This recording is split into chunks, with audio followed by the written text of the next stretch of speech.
যোৱা 19 তাৰিখৰ যি বানৰ বিভীষিকা আছিল, সেই বানৰ বিভীষিকাৰ পিছত এতিয়া মানুহৰ পিছৰ অৱস্থা বেছি শোচনীয় হৈ পৰিছে। যিহেতু বানৰ দিনকেইটাত মানুহে যেনে তেনে য'ত ত'ত কটাইছিল, কিন্তু এতিয়া আপোন ঘৰখন বিচাৰি মানুহ ঘৰলৈ আহিছে।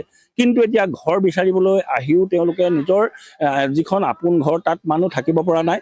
দেখিছে মোৰ সহযোগী আব্দুৰে দেখুৱাইছে এয়া, এই এনেধৰণেই পথৰ ওপৰত তেওঁলোকে এনেধৰণে বাস কৰিবলগীয়া হৈছে। এনেকৈ তিৰপালৰ তলত পথৰ কাষত ৰাতি এনেধৰণে তেওঁলোকে বাস কৰে আৰু দিনৰ ভাগত যি ঘৰখনৰ আচবাব তেওঁলোকে ভিতৰত চাফা চিকুণ কৰে আৰু এনেধৰণে যিসমূহ তেওঁলোকৰ ঘৰৰ সম্পদ সকলো এতিয়া আৱৰ্জনাত পৰিণত হ'ল, এইবাৰ ধূলি বালিত পৰিণত হ'ল। দেখিছে আপুনি এনেধৰণে এইসমূহ সম্পদ তেওঁলোকৰ ঘৰৰ সকলো তছনছ হ'ল। এনেধৰণে তেওঁলোকে যিসমূহ সম্পদ তেওঁলোকৰ নষ্ট হোৱা আঁতৰাবলৈ চেষ্টা কৰিছে, ইয়াৰ পৰা বেলেগ স্থানলৈ ইয়াৰ পৰা স্থানান্তৰ কৰিবৰ বাবে চেষ্টা কৰিছে। আৰু ইয়াত দেখিবলৈ পাইছে যে এনেধৰণে আব্দুৰ ৰহিমে দেখুৱাই আছে এইসমূহ সম্পদ প্ৰত্যেকটো বস্তু ঘৰখনলৈ আপুনি যাব নোৱাৰে বা ঘৰখনত চাব নোৱাৰে, প্ৰতিটো বস্তুৱেই ঘৰৰ কাৰো নাইকিয়া হৈ গ'ল। অকল নেপালী খুঁটি নহয়, নেপালী খুঁটি অকল নেপালী খুঁটি নহয়, সমগ্ৰ বিহুবৰতে দেখিছে এনে একেই পৰিৱেশ। আৰু এতিয়া বিশেষকৈ মানৱ দৰদী এজন ব্যক্তি ইয়ালৈ আহিছে, যিহেতু ইমদাদ আলীয়ে আজি বহুদিন ধৰি এই অঞ্চলতে বিহুবৰ চন্তক শিমলুগুৰিকে ধৰি বিভিন্ন স্থানত ইমদাদ আলীয়ে ৰাইজৰ কাষত থাকি তেওঁ সহায় সহযোগিতা কৰি আহিছে। প্ৰত্যেকৰ যি দুখ দুৰ্গতি তেওঁ সমভাগী হৈছে আৰু এনেধৰণে তেওঁ আহি বিশেষকৈ চন্তক আৰু বিহুবোৰত এতিয়া দেখিছোঁ বাঁহৰ পাতি লৈছে তেখেতে আৰু এনেধৰণে চাফ চিকুণ কৰি থকা পৰিলক্ষিত হৈছে। এনে ৰূপ লৈছিল ভয়ংকৰ দৃশ্য মোৰ সহযোগী আব্দুৰে দেখুৱাব, কিমানলৈকে পানী উঠিছিল ভাবিব নোৱাৰে। হয়তো আপোনালোকে এইটো দেখিছে, এটা পকা ঘৰৰ চৌতিলৈকে সম্পূৰ্ণ চৌতিলৈকে পানী আহিছিল। আৰু মই হাতেৰে ঢুকি পোৱাটো টান হ'ব, কিন্তু মই এডাল মাৰিৰ সহায়েৰে তাক দেখুৱাবলৈ চেষ্টা কৰিছোঁ।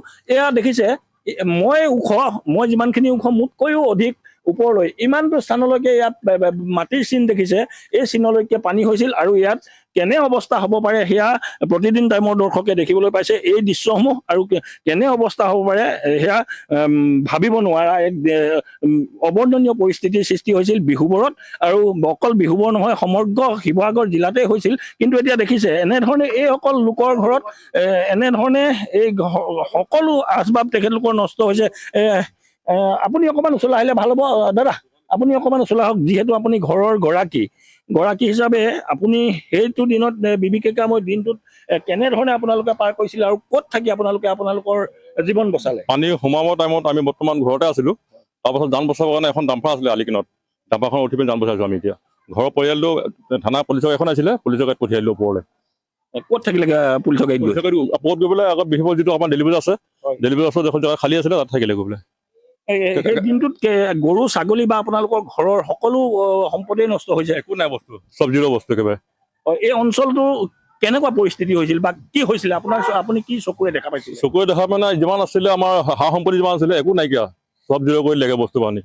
আমি ডাম্পাৰৰ ওপৰত উঠি পেলাই আমি নিজৰ প্ৰাণ বচাইছোঁ। তাৰমানে হয়, মানুহে মানুহৰ বাবে এই যিষাৰ কথা কৈছিল যে মানুহে মানুহক সদায় সহায় কৰে, মানুহে মানুহক হাত আগবঢ়ায়, এনেধৰণেই প্ৰত্যেকটো মূৰত হাতত হাত ধৰি আগবাঢ়ি যোৱাত সহায় কৰে। তেনে এজন ব্যক্তি আজি আমাৰ মাজত উপস্থিত আছে, ইমদাদ আলী। তেখেতে নিজৰ সকলো সময় এই বানাক্ৰান্তৰ মাজত তেওঁ ইয়াত আহি থাকি তেওঁ প্ৰত্যেকজন বানাক্ৰান্তৰ দুখ দুৰ্গতি তেওঁ বুজ লৈ ইয়াতে তেওঁ নিজৰ গাঁঠি ধন ভাঙি বা তেওঁক কোনো লোকে হৃদয়বান লোকে সহায়ো কৰিছে। তেওঁ এই যিসকল বানাক্ৰান্ত তেখেতলোকক যিমান পাৰে সহায়ৰ হাত আগবঢ়াই আহিছে প্ৰতিজনৰ। এতিয়াও আমি তেখেতক লগ পাইছোঁ বিহুবৰ বা নেপালী খুঁটিকে নহয়, বিভিন্ন স্থানত চন্তককে ধৰি বিভিন্ন স্থানত তেখেতে প্ৰত্যেকজন বানাক্ৰান্ত যি আৰ্তজনৰ কাষত থিয় হৈ তেওঁ সহায়ৰ হাত আগবঢ়াই আহিছে। আৰু কেইবাজন ব্যক্তিৰ ঘৰত তেখেতে ঘৰ বনাই দিয়াও পৰিলক্ষিত হৈছিলে। মই প্ৰথমে আব্দুৰ ৰহিমক তেখেতৰ কাষলৈ আহিবলৈ অনুৰোধ জনাইছোঁ, যিহেতু আমি ইমদাদ আলীৰ পৰাও জানিবলৈ চেষ্টা কৰিম যে তেওঁ আজি বহুত দিন ধৰি আপুনি ইয়াতে লাগি আছে, প্ৰত্যেকজনকে আৰ্তজনৰ কাষত আপুনি থিয় হৈছে, কাৰোবাৰ ঘৰৰ লোক হেৰাই গৈছে তাতো আপুনি ঘৰ বনোৱা পৰিলক্ষিত হৈছিলে, কি ক'ব? মই 22 তাৰিখৰ পৰা আছিলোঁ, 22 তাৰিখৰ পৰা আজি ডেটলৈকে আছোঁ সদায়। মাজতে এদিনৰ কাৰণে মই গুৱাহাটী গৈছোঁ। কিন্তু কথা হ'ল কি, ইয়াত যিসকলে আহে, মই বুলি নহয়, যিসকলে আহিছে, যিসকলে সময় সুবিধা পাইছে, তেওঁলোকে ইয়াৰ পৰা যাব নোৱাৰে মানে। কাৰণ ইয়াৰ যিখিনি ছবি, এই ছবিখিনি দেখাৰ পাছত কোনো হৃদয়বান লোক যাবই নোৱাৰে মানে। আমি এতিয়া নিজৰে নাই, আমিতো কিমান কিহৰ মানুহ আমিওতো একোটা মানে হেৰি হয়, কিন্তু আমাতকৈ একেবাৰে জিৰ' হৈ গৈছেতো। তেওঁলোকক যদি অকণমান হাত দিওঁ, তেওঁলোকে উশাহ পাইছে। এইখিনি সময়ত সান্তনা সাহস দিয়াটোৱে মূল কথা। এই ফেমিলিকেইটাৰ সকাম পাতিম বুলি যেনেধৰণে কথা দিলোঁ, সকাম পাতিলোঁ, ঘৰকেইটাও বনাই আছোঁ। এতিয়া মই দেখিলোঁ এইফালেও কেইবাটাও ঘৰ এনেধৰণে আছে, চাইছোঁ, বন্ধুবৰ্গক কৈছোঁ যেন সহায় কৰিব লাগে, তেনেধৰণে সহায় কৰিছে। আটাইতকৈ ইম্পৰ্টেণ্ট কথা এটা কওঁ, এই ট্ৰেণ্ডিঙত চলি আছে বস্তু এটা, আপোনালোকৰ সংবাদ মাধ্যমৰ যোগেদি মই জনাব বিচাৰিছোঁ, কাৰণ মই ইয়াতে আছোঁ, চব গ্ৰাউণ্ডত আছোঁ, সদায় আছোঁ, আপোনালোকো আছে। ট্ৰেণ্ডিঙত বস্তু এটা চলি আছে মানে নেপালী খুঁটি। নেপালী খুঁটিলে সকলো যায়, বস্তু দিবলৈ আহিলে নেপালী খুঁটিলে যায়, শ্ৰমদান কৰিবলৈ হ'লে নেপালী খুঁটিলে যায়। শ্ৰমদান কৰিবলৈ কিছু লোক, সকলোৱে কথা কোৱা নাই, গাত লাগিব নালাগে, কিছু লোক এনেকুৱা ধৰণে আছে যেন পিকনিকহে খাবলৈ আহিছে। শ্ৰমদান নকৰে, আহি পিকনিক খাব, মানে খানা চানা বনাব, ইউটিউবাৰৰ লগত যাব, ছিংগাৰৰ লগত যাব, বিখ্যাত মানুহবোৰ, যোনে মানে ব্লগত উঠিব, ভিডিঅ'ত উঠিব, মানে কাম কৰা মানসিকতাৰে আহিব লাগে সকলো। মই সকলোৱে কথা কোৱা নাই, কিয়দাংশৰ কথা কৈছোঁ। এই অলপ বেয়া দেখাইছে। আৰু এই মাধ্যমৰ যোগেদি মই যিসকলে ৰিলিফ দিবলৈ আহিছে, খোৱা বস্তু পাৰিলে বন্ধ কৰি দিব লাগে। খোৱা বস্তুটো আছে এতিয়া মানুহৰ থাকিবলৈ জেগা নাই, শুবলৈ বিচনা এখন নাই, একোৱেই নাই মানে। মোবাইল চাৰ্জাৰডালৰ পৰ্যন্ত নাই, মানে মোবাইলৰ চাৰ্জটো দিবলৈ হ'লেও বেলেগৰ ঘৰত গৈ পেলাই দিবগৈ লাগে, হয়নে? সেইকাৰণে তেনেকুৱা ধৰণৰ বস্তুবিলাক আনিব লাগে। আৰু গাঁৱতো শ গাঁও আছে ন, অকল নেপালী খুঁটি এটা ট্ৰেণ্ডিঙতে চলিলে।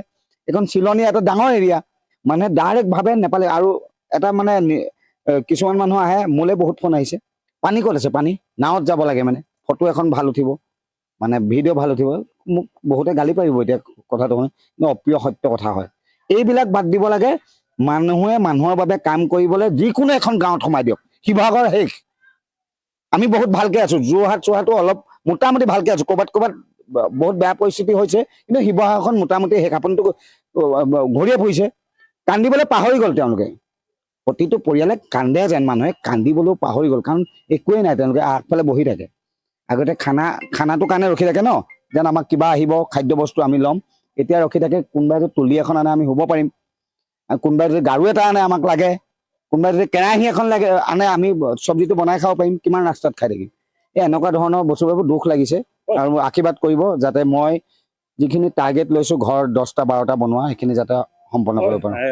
সেইটো নাছিলে ইমদাদ আলীয়ে যথেষ্ট সহায় কৰিছে। আৰু মই মোৰ সহযোগীক মই এটা পৰিৱেশ দেখাবৰ বাবে অনুৰোধ জনাইছোঁ। যিখন ঘৰ দেখিছে, যদি তালৈ যাব পৰা হয়, সামৰ্থ্য হয়, আমি চেষ্টা কৰিছোঁ যাবলৈ। দেখিছে এটা কাষতে থকা ঘৰ, যিটো ঘৰত ঘৰটো আছে, কিন্তু তাত সকলো ধ্বংস হৈ গৈছে। আৰু তাত এতিয়া পলস, তালৈ মানুহ যাবও নোৱাৰে, আহিবও নোৱাৰে। যদি যায় তেওঁলোক ওলাব নোৱাৰে, এনে অৱস্থা। যিহেতু এই পানী, যিসমূহ বোকা বা এই আৱৰ্জনা আহিছিল বা পলস আহিছিল, সেই পলসে সম্পূৰ্ণৰূপে ইয়াত আৱৰি ধৰিছে। আৰু সেই ঘৰখনলৈ এতিয়া যাবলৈ পথ নাই, কাৰণ ইয়াত পানী আবদ্ধ হৈ পৰিছে। আৰু এইসমূহ পানী কেনি ওলাই যাবলৈ পথ নাইকিয়াৰ দুখতে বা ৰাস্তা নাইকিয়াৰ দুখতে এনেধৰণে এই পানীসমূহে এই পথটো বুৰাই থৈছে।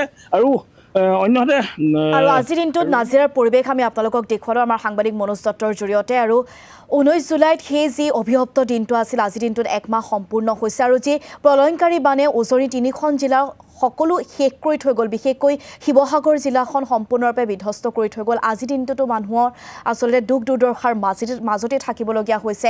নিজৰ ঘৰখনলৈ উভতি যাব পৰা নাই, সকলো বস্তু বানপানীয়ে উটুৱাই নিছে, যাৰ পৰিপ্ৰেক্ষিততে সন্মুখত কেৱল অন্ধকাৰ আৰু চকুত কেৱল চকুলো টোকাৰ বাহিৰে যেন একো উপায় নোহোৱা হৈছে বানাক্ৰান্তৰ।